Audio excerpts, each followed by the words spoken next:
ससुराल वालों ने घर से निकाल दिया है, बच्चों को लेकर जाएगी कहाँ? मायके जा रही है, वहां पे उसको अलग मेंटल टॉर्चर झेलना पड़ रहा है। पहले जो क्रिमिनल लॉज जो हमारे पास ऑलरेडी एग्जिस्टिंग थे 2005 से पहले, जब ये एक्ट आया उससे पहले, जैसे अभी तो सेक्शन चेंज हो गई है। अभी तो आईपीसी में पहले 498A होती थी। हस्बैंड और उसके रिलेटिव अगर किसी उस घर की महिला के खिलाफ, उसकी पत्नी के खिलाफ अगर कोई अत्याचार करते हैं, 304B डाउरी डेथ के होते थे। अब इनके सेक्शंस जो हैं भारतीय न्याय संहिता में चेंज हो गई है, अब 80 और 85 होंगी हैं शायद। ठीक है, तो ये लॉज पहले भी एग्जिस्टिंग थे, लेकिन इन क्रिमिनल लॉज के होने से जो एक प्रॉब्लम एक अराइज हो रही थी कि जब तक ये क्रिमिनल केस कोर्ट में चल रहा है, वो लेडी को कोई इमीडिएट रिलीफ नहीं मिल रहा था। ससुराल वालों ने घर से निकाल दिया है, अब वो जाएगी कहाँ? छत नहीं है, बच्चों को लेकर जाएगी कहाँ? मायके जा रही है, वहां पे उसको अलग मेंटल टॉर्चर झेलना पड़ रहा है, वहां पे कोई ना कोई कमेंट कर देगा, परेशानी होगी, हो भी जाती है। ठीक है, मायका अगर किसी और स्टेट में है तो वो इमीडिएटली यहाँ से कहाँ जाएगी? वो परेशानी झेलनी पड़ती थी। ठीक है, कोई इमीडिएट रिलीफ नहीं थे।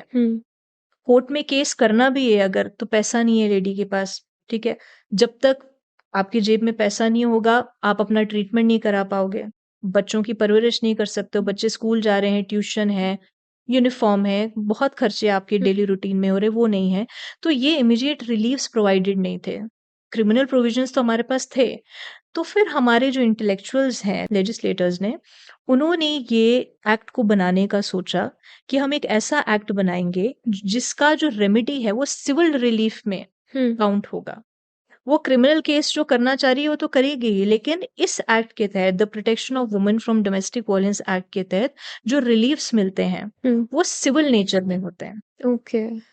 लेकिन इसमें कंफ्यूजन लोगों का होता है, क्या ये क्रिमिनल केस नहीं है? ये काजी क्रिमिनल कैटेगरी में आता है बेसिकली। काजी क्रिमिनल मतलब है क्रिमिनल भी है, सिविल भी है। इसकी जो कार्रवाई होती है जब आप कोर्ट में केस फाइल करते हैं, तो ये मॉर्निंग में ही टेकअप किए लिए जाते हैं। ओके। राइट, ये क्रिमिनल कैटेगरी में आता है क्योंकि जो प्रोसीजर इसके ऊपर अप्लाई होता है वो भारतीय न्याय संहिता का ही है। पहले सीआरपीसी था, लेकिन इसमें रिलीफ जो है आपको सिविल मिलेंगे, जैसे प्रोटेक्शन ऑर्डर, ठीक है, residence order, custody order, compensation order हो गए और मॉनेटरी ऑर्डर्स हो गए। ये सिविल रिलीफ है जो इमीडिएटली आपको ग्रांट किए जाएंगे। ओके।